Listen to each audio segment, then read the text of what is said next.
이 세상에 소위 똑똑한 지성인들이라 하는 이들 중에 하나님은 없다, 하나님은 단지 사람들에 의해 만들어진 허구일 뿐이다 라고 주장하는 이들이 있습니다.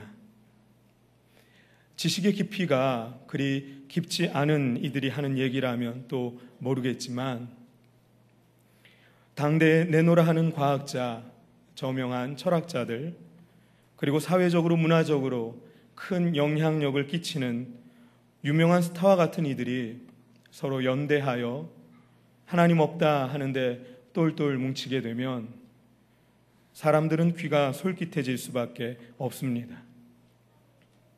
여러분도 어떤 사람에게 전도 좀 하려고 하는데 그가 나보다 배운 것도 많고 아는 것도 많고 갖춘 것도 많고 모든 조건이 나보다 낫다라고 한다면, 그러한 그 사람이 도대체 하나님 어디 있냐, 하나님 어디 있냐, 하나님 없다 하는 자신의 주장을 펼칠 때 아마 여러분은 위축되고 주눅들 수밖에 없을 것입니다. 한참 동안 하나님 없다 하는 그의 얘기를 듣다가 마지막에 그저 기어 들어가는 소리로 그래도 하나님은 살아계신데 하는 그 정도의 대응밖에 할 수 없을 때가 있지요. 그런데 여러분 혹시 알고 계십니까? 하나님 없다, 하나님 살아계시지 않다 하는 이들 중에 하나님 없음을 완벽히 증명해낼 수 있는 자는 단 한 사람도 없다는 것을 말입니다. 과학 분야에 있어 전문가인 과학자들이 하는 일은 먼저 어떤 가설을 설정하고 수없이 많은 실험을 거쳐 데이터를 분석하여 어떤 결과물로서 그의 가설이 맞다는 것을 증명해내는 것인데, 하나님 없다는 것을 도대체 어떤 실험을 통해 증명하고 확인할 수 있단 말입니까? 철학 분야에 있어 전문가인 철학자들은 어떤 논제를 정하고 정반합을 통해 나름 논리적인 주장을 펼쳐나가는 게 그 철학자들의 일인데, 하나님 없다 하는 것은 어떠한 논리로도 어떠한 근거로도 명쾌하게 설명할 수 있는 그 논제 자체가 성립되지를 않습니다.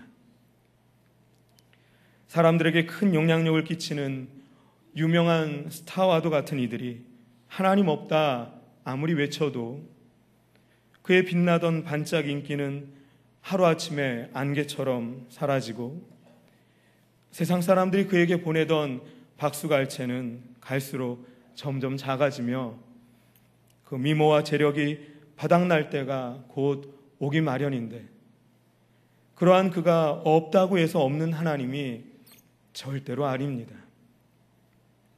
그저 그들은 하나님이 없을 것이라고 믿고 있을 뿐이며 없기를 바랄 뿐이지요. 스스로 지혜롭다 하면서 하나님 없음을 주장하는 이들을 볼 때마다 얼마나 안타까운지 모릅니다. 저러다가 정말 하나님 살아계시면 어쩌려고 그러나 싶지요.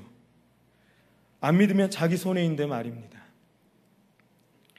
여러분, 하나님 없다, 하나님 살아계시지 않다 하는 것도 사실은 어떤 명확한 근거나 자료를 가지고 논리적인 증명을 통해 주장할 수 있는 것이 아니에요. 그냥 안 계신다, 그냥 하나님 없어라고 단정해 버리는 것이죠. 하나님 없어, 하나님 없다라고 추측하고 또 추측하다가 어느 순간 이제는 아예 하나님 없다는 것을 믿기로 작정한 것입니다. 그러면서 하는 말이, 하나님이 정말 계시면 세상이 왜 이 모양 이 꼴이냐, 왜 악한 일이 끊이지 않고 점점 더 세상이 망가져 가느냐고 하나님 탓을 합니다.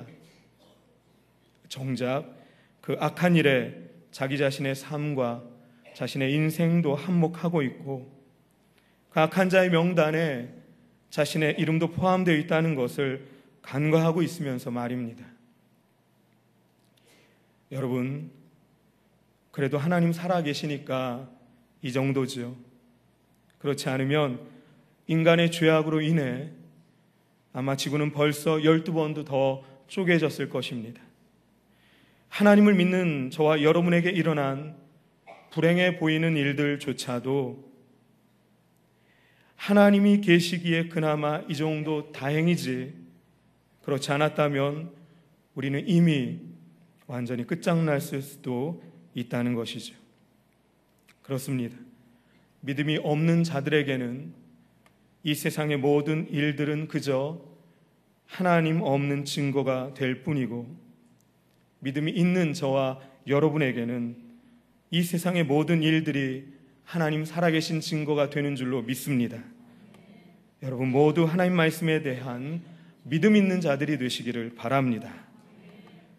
오늘 본문으로 함께 읽지는 않았지만 마태복음 11장 전반부에는 회개를 촉구하며 하나님의 말씀을 전하다가 옥에 갇힌 세례 요한이 자신의 제자들을 예수님께 보내서 우리가 기다리고 있는 메시아가 정말 당신 맞습니까? 라고 물어보는 장면이 나옵니다. 그러자 예수님께서는 세례 요한이 보낸 그 제자들에게 이렇게 대답을 하십니다. 우리 5절, 6절을 함께 스크린 보시면서 읽어보겠습니다. 시작. 맹인이 보며 못 걷는 사람이 걸으며 나병 환자가 깨끗함을 받으며 못 듣는 자가 들으며 죽은 자가 살아나며 가난한 자에게 복음이 전파된다 하라. 누구든지 나로 말미암 실족하지 아니하는 자는 복이 있도다 하시니라. 아멘.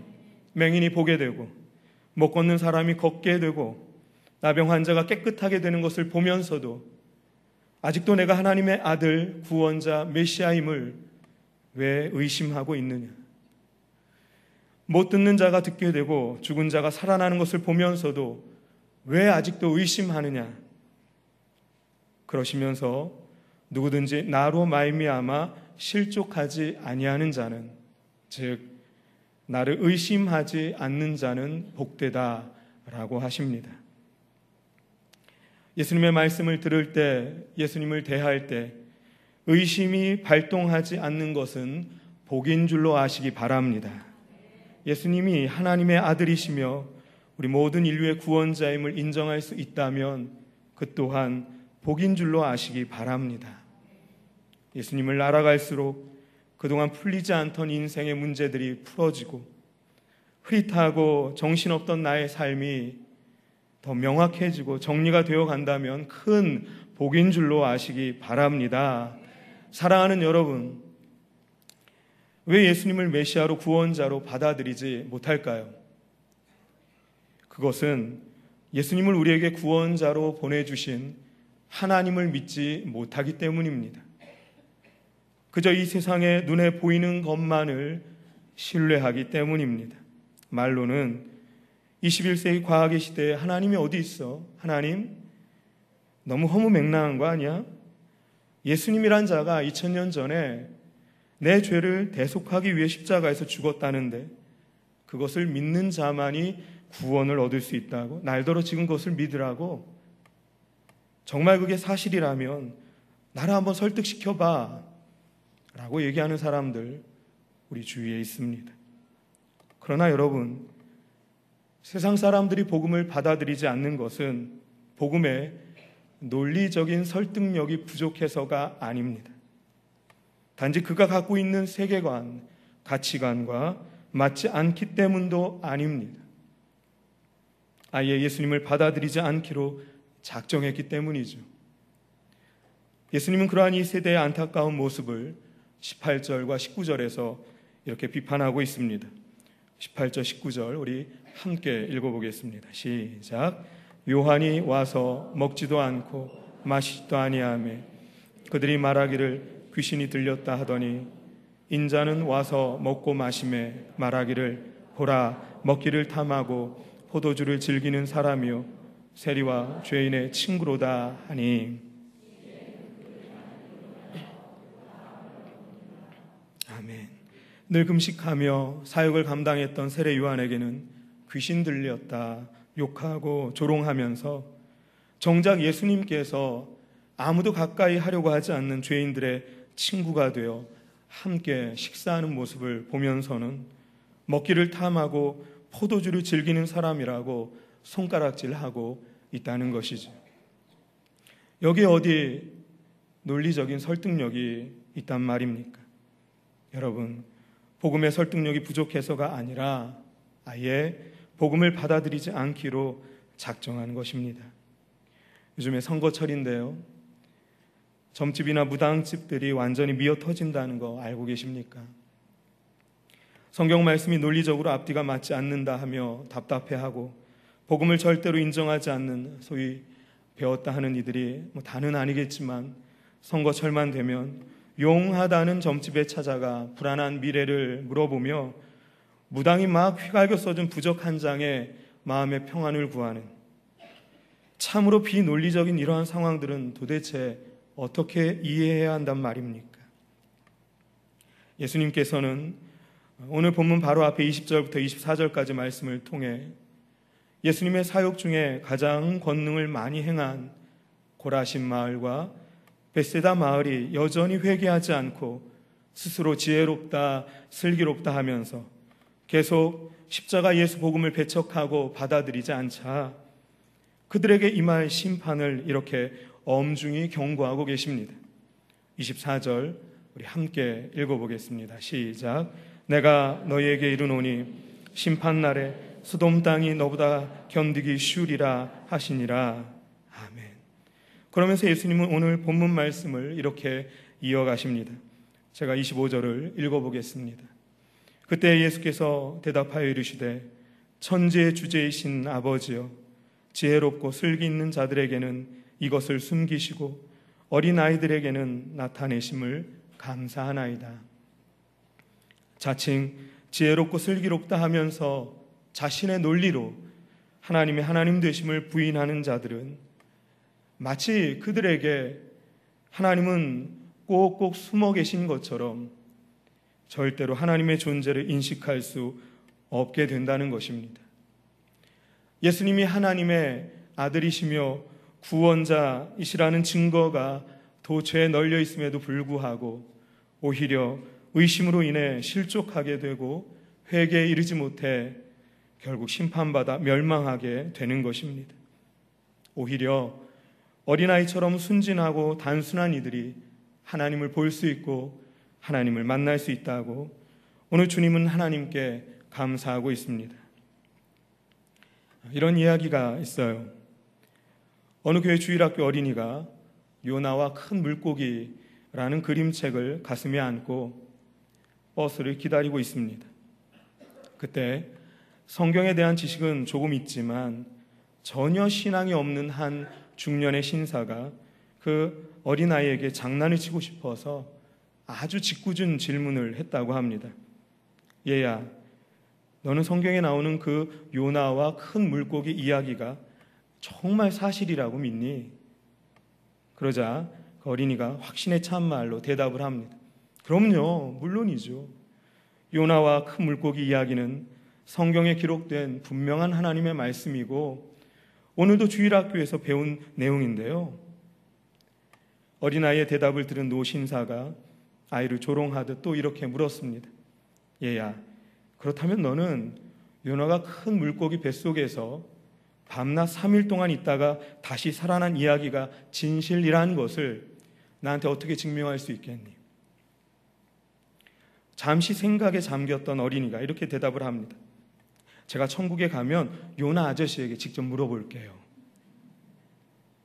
그러자 신사가 더 조롱하는 거친 말투로 묻습니다. 야, 만약 요나가 천국에 없고 지옥에 갔으면 어떻게 할래? 그랬더니 그 어린아이 그의 질문에 즉시 대답합니다. 그러면 아저씨가 직접 물어보시면 되겠네요. 한 방 먹인 거죠. 사랑하는 여러분, 하나님 없다 하는 거 절대로 지혜로운 것이 아닙니다. 어떤 화려한 언변과 화술로 치장을 하고 이 세상의 모든 지식으로 무장하여 하나님이 없다 하며 하나님을 대적하는 이들에게 시편 53편 1절에서는 이렇게 증언하고 있습니다. 어리석은 자는 그의 마음에 이르기를 하나님이 없다 하도다. 그들은 부패하며 가증한 악을 행하며 선을 행하는 자가 없도다. 바라기는 하나님의 살아계심을 인정하며 선을 행하는 참으로 지혜로운 자들이 다 되시기를 바랍니다. 사랑하는 여러분, 우리가 예수님을 구원자로 믿게 되고 나의 지난날 죄를 회개함으로 돌이켜 멸망하지 않고 영생을 얻을 수 있게 된 것은 내가 남들보다 더 똑똑하거나 더 착해서가 아닙니다. 본문 27절을 우리 함께 읽어보실까요? 27절입니다. 시작.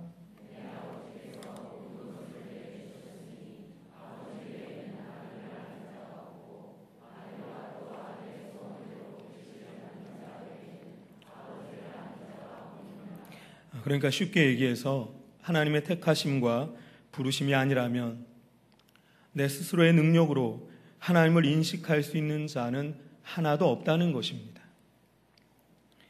내가 오늘 교회에 오게 된 것도, 예수님을 구원자로 믿고 이렇게 예배에 참여하고 있는 것도 마치 내가 다 결정하고 선택해서 내 발로 제 발로 온 것처럼 보여지지만 실상 이 모든 것은 하나님의 부르심입니다. 그래서 완전한 은혜인 것이죠. 하나님이 나를 구원하기로 모태로부터, 아니 영원 전부터 친히 선택하셨고 이제 나로 하여금 믿음을 부어주셔서 주님을 나의 구원자로 믿고 결단하도록 성령님이 도우셨다는 것입니다. 여기에 계신 모든 분들 중에 스스로 지혜 있다 하며 하나님 부인하는 어리석은 자는 단 한 사람도 없기를 바랍니다. 하나님이 구원하기로 작정하시고 택하신 그 주님의 부르심에 순종하여 어린아이처럼 단순한 믿음으로 나아가시는 모든 분들 되시기를 바랍니다. 주님은 28절에서 우리에게 또 이렇게 말씀하십니다. 수고하고 무거운 짐진 자들아. 한번 따라해 보실까요? 수고하고 무거운 짐진 자들아. 그렇죠. 예수님 눈에 이 세상 모든 사람들은 다 수고하고 무거운 짐진 자들입니다. 왕이나 종이나 예외 없이, 많이 배운 자나 못 배운 자나 상관없이 예수님 눈에 이 세상 모든 사람들은 다 무거운 짐을 지고 있는 것으로 보인다는 것이죠. 제가 언젠가 동네 아파트 놀이터를 지나가는데 어떤 아이가 너무나도 축 처진 모습으로 그 벤치에 털퍼덕 앉아 있는 것을 보았습니다. 그냥 지나칠까 하다가 다른 아이들이 신나게 놀고 있는 모습을 그저 멍하니 바라보고만 있는 그 아이가 안쓰러워서 그 아이 옆에 잠깐 앉았습니다. 가방을 3-4개 들고 있는 그 아이 옆에 말입니다. 제가 좀 물어봤죠. 야, 어디 아프니? 물어봤는데 별 대꾸가 없어요. 그저 만사가 다 귀찮다는 듯한 느낌이었습니다. 몇 학년이니? 그 아이가 말도 없이 손가락으로 하나를 펴옵니다. 아, 초등학교 1학년인가 보구나. 어디 가는 길이야? 그랬더니 그 아이가 조금 있다가 지친 듯이 대답을 합니다. 오늘 학원을 7개 가야 되는데요. 이제 학원 3개 끝났어요. 힘들어서 잠깐 앉아 있는 거예요. 그때가 오후 5시 반쯤 됐었는데 아마 아이가 오늘 학원을 다 들르고 나면 9시 정도 되지 않을까 싶었습니다. 아이가 안 돼 보여서 나는 교회 다니는 목사님인데 내가 널 위해 잠깐 기도 한번 해줄까? 그랬더니 그 아이 하는 말이, 아저씨 기도는 됐고요. 혹시 사탕 같은 거 있어요? 맹랑한 그 아이의 말에 제가 얼마나 민망했던지, 마침 다행히 제 주머니에 사탕이 하나 있어서 그 아이 손에 쥐어줬더니 금방 받아 먹더라고요. 아이가 사탕 먹는 동안에 하나님이 너를 사랑하셔. 하나님은 네가 행복하길 원하신다. 예수님께 기도하면 너의 기도 들어주실 거야. 그렇게 제가 잠깐 복음을 전했어요. 그랬더니 아저씨 저도 옛날에요.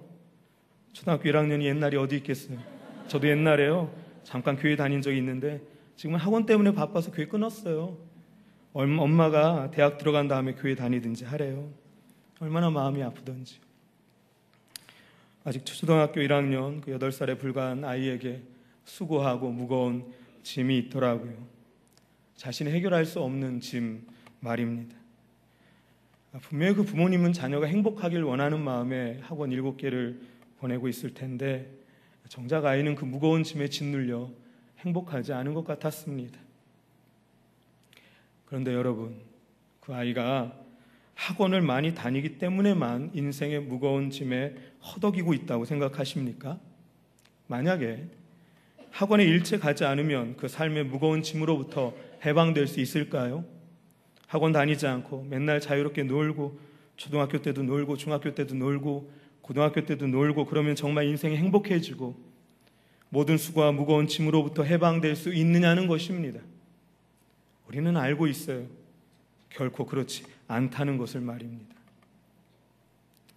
질풍노도 청소년기와 방황하는 청년기를 거쳐 결혼하고 어느 정도 안정된 삶을 살아가면 이젠 좀 인생의 수고로부터 해방되고 무거운 짐이 가벼워질까 싶은데 나이가 들어가면서 그 전에 젊을 때는 잘 몰랐던 또 여러 가지 문제를 만나게 됩니다.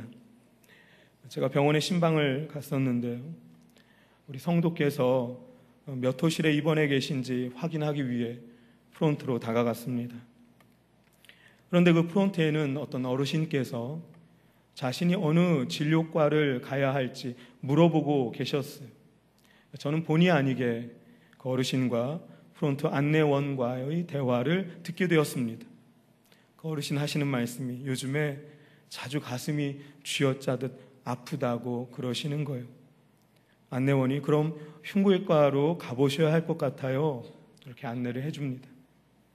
그랬더니 어르신 또 하시는 말씀이 뭘 조금만 먹어도 소화가 잘 안 되고 더부룩하고 배가 늘 아파. 그러니까 안내원이 그럼 내과로 가보셔야 할 것 같은데요. 그랬더니 어르신이 또 아마 치아가 너무 안 좋아서 잘 씹지 못해 그냥 삼키니까 소화가 잘 안 되는 것 같아. 그러자 안내원이 그럼 치과로 안내해 드릴까요? 치과는 2층으로 가시면 되는데요. 정면으로 쭉 걸어가시다가 왼편에 있는 엘리베이터 타시면 됩니다. 그러는데 어르신이 근데 내가 무릎이 안 좋아서 걷지를 못해. 안내원이 말문이 탁 막히는 것 같더라고요. 마침 그 신방 약속 시간보다 제가 조금 일찍 도착했던 터라 제가 그 어르신을 부축해서 2층 치과로 모시고 올라가는데 그 어르신이 제게 하소연을 합니다.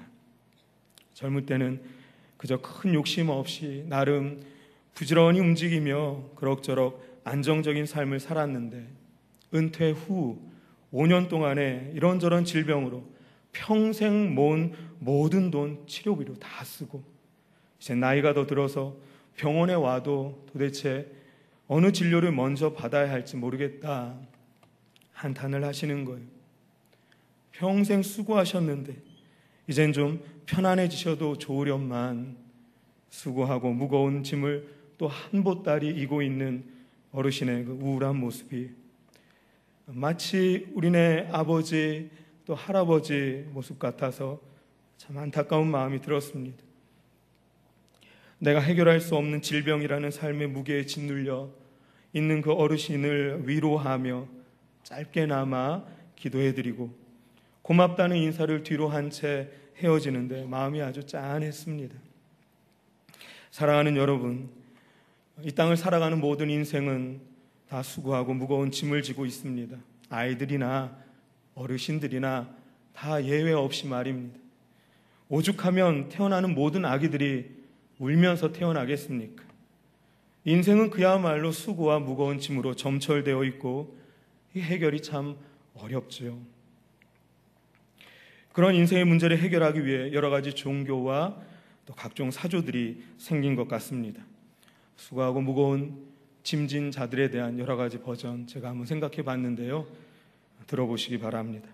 수고하고 무거운 짐진 자들아, 인생이 원래 고통스럽지 않냐? 왜 깨닫지 못하느냐?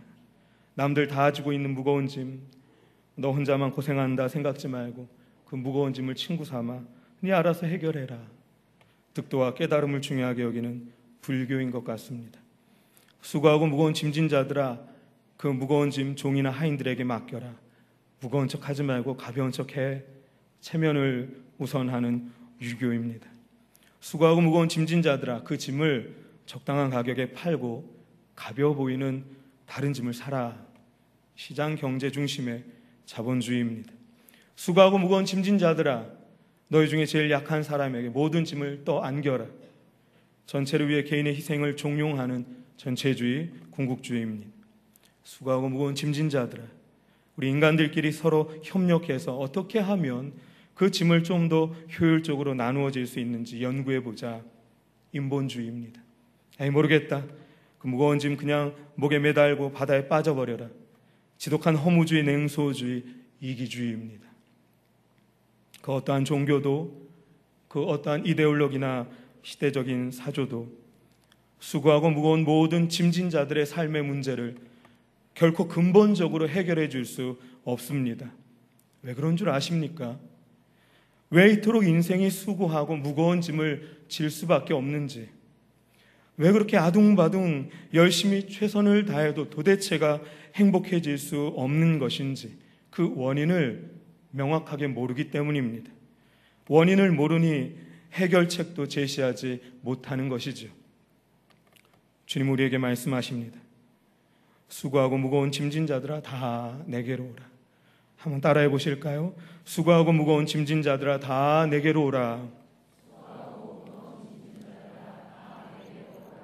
여러분, 그렇습니다. 모든 인생이 그 수고로움과 무거운 짐에 짓눌려 있는 이유는 우리가 죄로 인해 주님을 떠났기 때문입니다.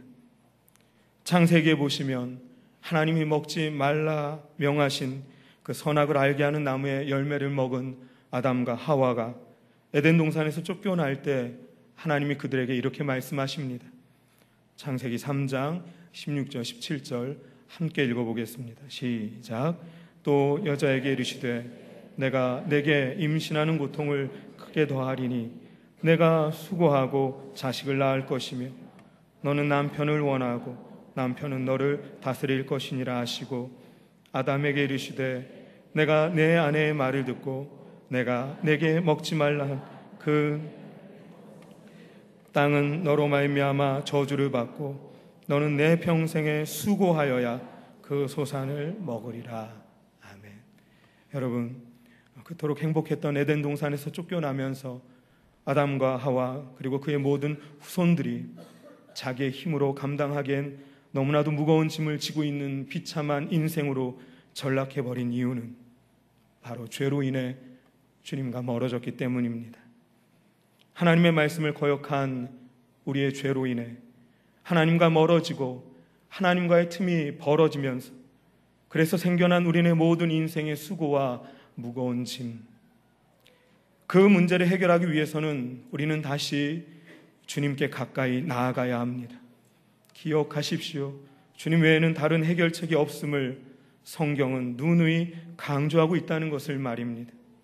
여러분은 그 인생의 수고와 무거운 짐을 해결할 능력이 있으십니까? 하나님 없이도 인생의 수고와 무거운 짐을 가볍게 할 수 있노라 자신할 수 있으십니까?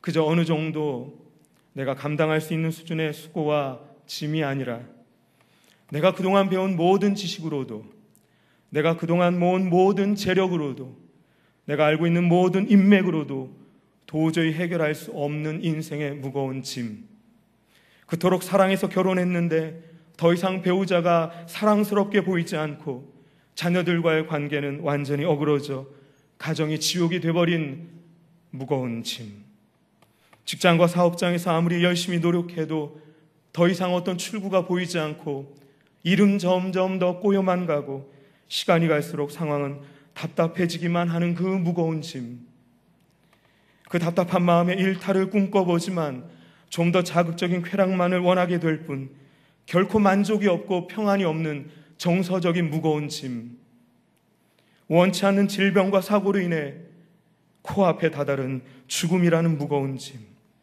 그것이 끝이 아니라 죽음 이후에 우리에게 다가올 엄연한 현실, 심판이라는 무거운 짐, 그리고 지옥. 사랑하는 여러분, 헤쳐나갈 자신이 있으십니까? 극복해낼 자신이 있으십니까? 정말 자신이 있냐는 것입니다.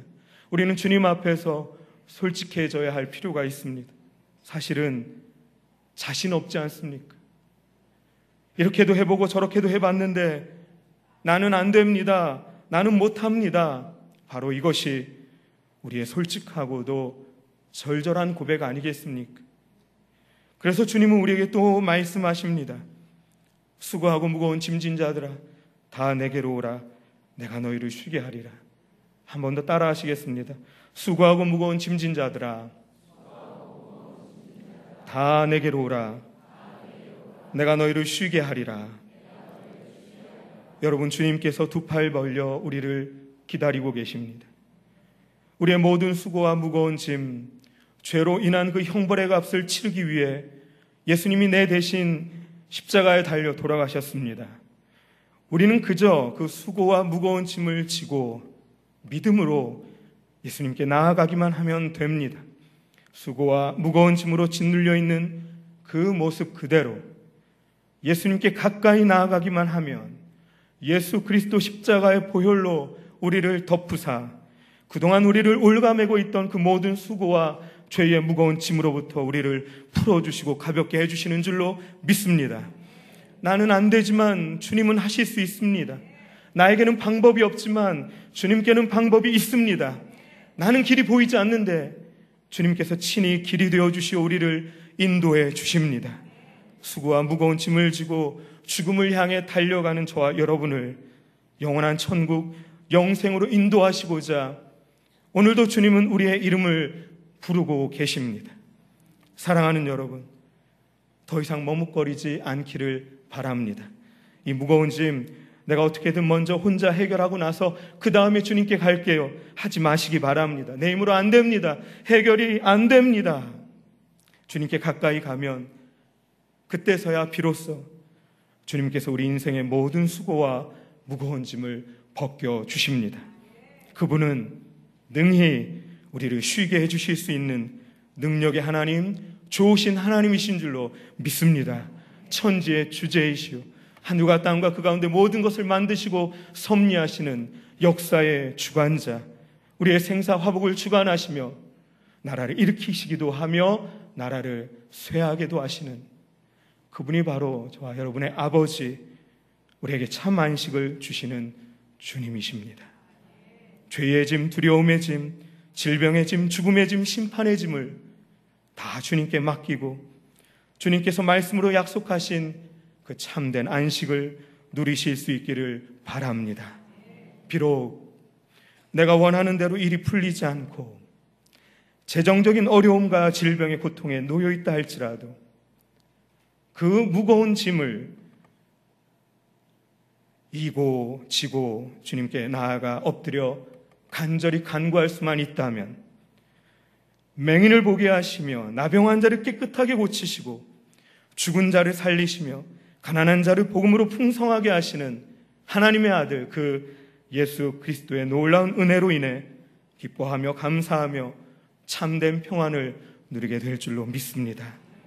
어떠한 상황에서도 우리 모든 삶의 필요를 채우시는 주님께만 소망을 두며 믿음으로 그 영원한 안식과 쉼을 누리시는 저와 여러분 되시기를 축복합니다. 기도하겠습니다. 수고하고 무거운 짐진 자들아, 다 내게로 오라. 내가 너희를 쉬게 하리라. 죄로 말미암아 주님과 멀어지고 죄의 결과로 수고하고 무거운 짐을 지고 갈 수밖에 없는 우리네 광야 같은 인생, 주님께서 모른 척하지 않으시고 내게로 오라 말씀해 주셔서 감사합니다. 주님께 달려가겠습니다. 어떠한 방해가 있고 장애가 있다 할지라도 주님 부르실 때 순종하며 주님 품에 안기기를 소원합니다. 이 땅에서 천국을 누리며 영원한 주님의 안식에 동참할 수 있는 주의 백성들 다 되게 하여 주시옵소서. 감사드리며 예수님의 이름으로 기도하옵나이다. 아멘. 아버지 하나님, 삶의 짐이 아무리 무거워도 우리를 위하여 십자가에 못 박혀 죽기까지 하신 우리의 주님, 우리를 사랑하시는 주님을 믿고 날마다 주님 앞에 나아가 수고하고 무거운 짐을 쉽게 하여 주시고 함께 져주실 우리 주님과 동행하게 하여 주옵소서.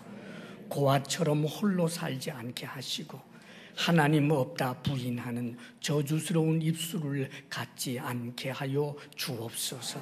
날마다 주님 찬송하고 경배하며 살아가는 하나님의 사람들 되게 하여 주옵소서. 아버지여, 주께서 우리에게 주신 은혜를 우리가 무엇으로 갚아 보답하겠습니까? 다만 감사의 마음을, 하나님께서 우리에게 허락하여 주신 이 물질을 구별하여 하나님 앞에 올려드리오니 깊은 감사로 드리고 하나님을 향한 사랑으로 드리며 정직함으로 드리며 수고한 열매로 하나님 앞에 올려드리는 이 예물을 향기로운 예물로 받아 주시옵소서. 누가 있어 하나님께 드리며 하나님이 없는 자처럼 받으시겠습니까마는 우리가 주의 자녀인 거로 우리가 드리는 것을 더럽다 하지 아니하시고 받아주시오니 영광이요 감사일 뿐입니다. 아버지여, 주의 사랑하는 성도들이 이 땅에 필요한 것을 아시는 주님인 줄 아오니 오직 주님께로 받기로만 결심하게 하시며 불의의 재물에 마음 두지 않게 하여 주옵소서. 우리 성도들에게 건강의 복을 주옵소서. 마음의 평강을 주옵소서. 오 주여, 부부사랑 돈독하게 하옵소서. 우리들의 자녀가 우리들과 한 가지로 같은 믿음 갖고 믿음으로 살고 믿음으로 주님 앞에 서게 하여 주옵소서.